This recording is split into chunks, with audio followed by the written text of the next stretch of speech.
Hey y'all, thanks for tuning back into Chickanic. Hope everybody's having a great week. Let me guess, you are tired of having to take your unit to the repair shop every time you go to use it because you let it sit for 6, 7, 8 months. And you've looked up how to store your equipment, but you keep getting mixed reviews. Some people say store it dry, some people say store it wet.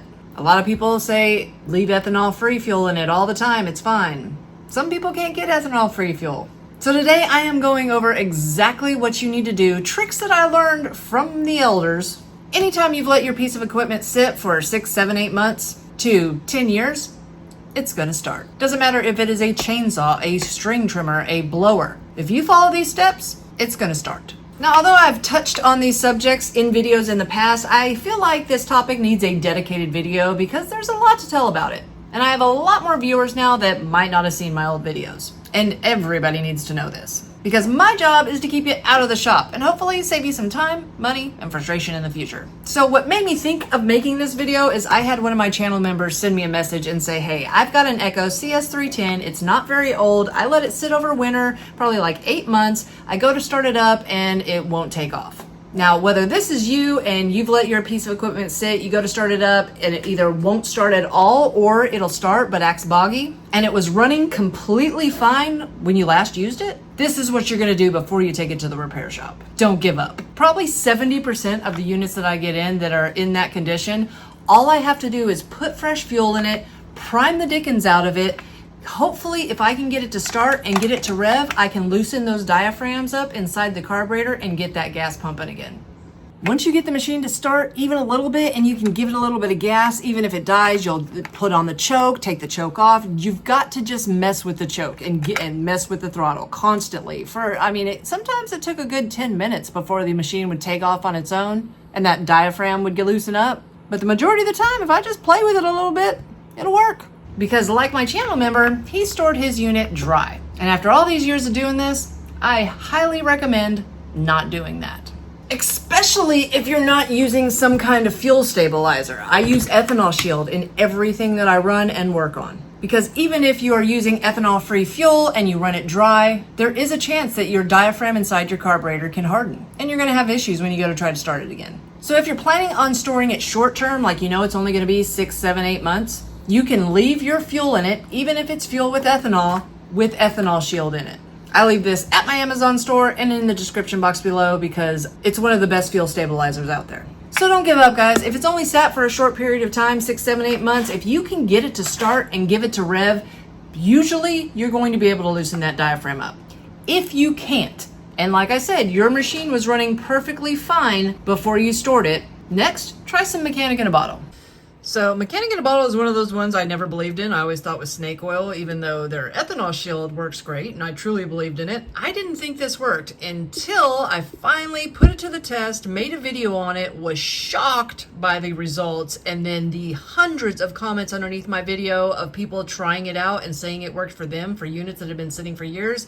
Now I'm a believer. Now in the newer bottles, you don't even have to, it says that you don't even have to take your gas out, but on the older ones like the 2-stroke, it says go ahead and remove the gas and then add some to your tank and prime it up into your machine. So either way you go, I like to use it hard, straight up, because I know it's going to work that way, and then you can actually reuse it. So once you're done using it, you can put it back into the bottle and save it for later. Now, if you have a carburetor that's mounted onto a trimmer, the easiest way to do it is to remove the fuel lines to your carburetor and then come up with your own makeshift fuel lines, so you can just stick them in the bottle, prime some up into your carburetor, and then it'll return back. And then you could just let the carburetor sit for overnight if you want. It says that, at least 4 hours. And then when you go to use it, you can prime it all out and it should run. Now on this particular chainsaw that I have, I've had this saw for 3 years. It's brand new. It's never been used, but there was fuel in it at the factory whenever they test ran it. So I'm going to go ahead and put some mechanic in a bottle in this one. Now I could have put it directly to the carburetor with a couple fuel lines, but instead on this one, I just poured it into the tank, primed it up in, made sure it's good and primed. That way I know it's going through my entire fuel system, my carburetor, my primer bulb, my fuel lines, my fuel filter, rejuvenating everything, and it'll be good to go next time I want to use it. I am just going to let it sit overnight and then I'll pour this out tomorrow. And another great way to store is True Fuel. Now, I do not recommend running this in your machine at all, and I have so many people get mad at me saying that they run it fine and there are a few pieces of equipment, they can't tell the difference.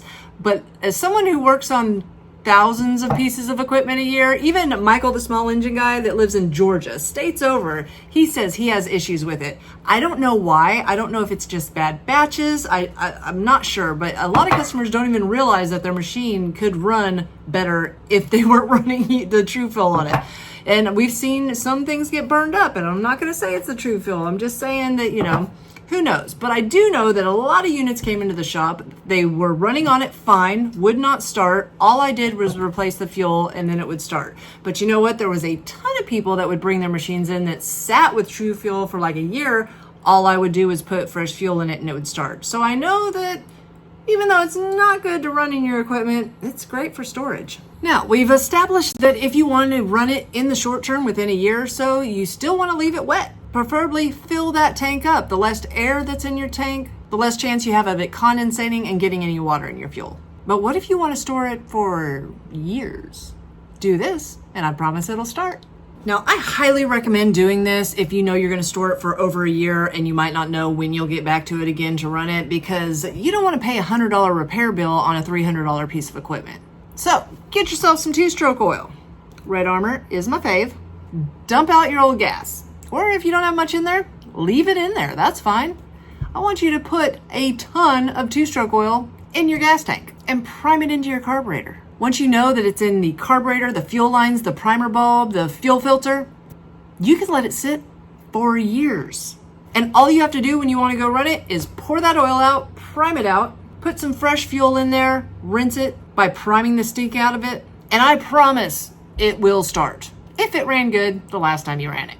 Now, the reason that I know this is because I would have some of my older customers bring their chainsaws in that were like 30, 40-year-old chainsaws that had sat literally for 6 to 10 years in a barn somewhere with an inch layer thick of dust, but they filled it up with oil before they got done using it.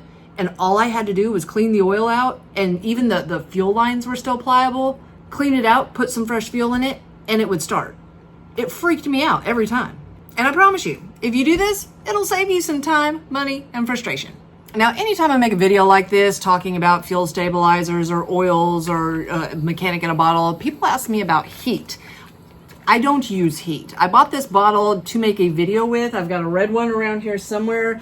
But this has been my experience, and the test that I'd like to make a video on is that I had a customer that would come in and he had like really old 20-year-old, I don't know if it was a Red Max or something like that, backpack blower, and like a 25-year-old Shindawa trimmer, had some really good equipment, and he just would let it sit. He'd bring it in. I would completely go through the fuel system, carburetor kit, fuel lines, primer bulb, yada, yada. It would run great. He'd take it home, but he would refuse to buy fresh gasoline. He swore by using heat. And so he would try it, and it was multiple, like 3 times that I had done full repairs like that. And he came back in not even 2 to 3 weeks later, maybe a month, and his machine would not run correctly. And I'd go open up the carburetor to find out that the diaphragm inside of the carburetor looked like it was stretched. I don't know what this does to rubber components, but it ain't good. So one of these days when I get around to it, I am going to run an experiment and put it in a unit that I have either a fresh carburetor on, or maybe even this one. This is a aftermarket steel carburetor that I could do. But I think I need to put it on a running piece of equipment. So like once I get it started, run it and see, with that diaphragm working, see what it does to it. Because I don't think that just priming it will make it stretch out. I think it needs to be running. But I'm not the one to ask, okay? I just, that's my one experience with heat. We don't use it. If I want to remove water from any type of machine, if it's a 2-stroke, I have pipettes all over the place, because anybody asks what's the most used tool that I have, and it's these. I use these on every single 2-stroke I work on to check the gasoline, because the water goes to the bottom of the tank. So all you got to do is suck it out. And if it's completely fresh fuel and you suck all that water out, you're probably really good to go. On the bigger units, when it comes to the riders, I get the fuel extractor. And I leave all this stuff at my Amazon store, and I'll leave it in the description box below. Now, on the big stuff, you're not going to be able to prime oil up into everything, and you would have to actually clean your carburetor probably if you got it into a riding lawnmower carburetor or something like that. So what you need to do whenever you are storing your big equipment, whether it's a chipper shredder or a rider or something like that, use Ethanol Shield. When it comes to the big stuff, you got to have Ethanol Shield in it, because even if you do decide to shut the fuel off and you've just got that little bit of fuel in the bottom of the bowl, you're never going to get all that fuel out. There's always remnants inside of your carburetor, so you definitely want a good fuel stabilizer inside of there, especially one that eats water so well. And also don't forget inline fuel shutoff for your riders and generators. You can shut that fuel off to your carburetor, let it run out, whatever remnants are still in there, hopefully have some good Ethanol Shield in there. And then you can actually unplug it from the line going to the carburetor and pour it in a different container to put it in your car or something. That way you don't have it sitting all winter. Then put you some fresh gas in there at the beginning of the spring.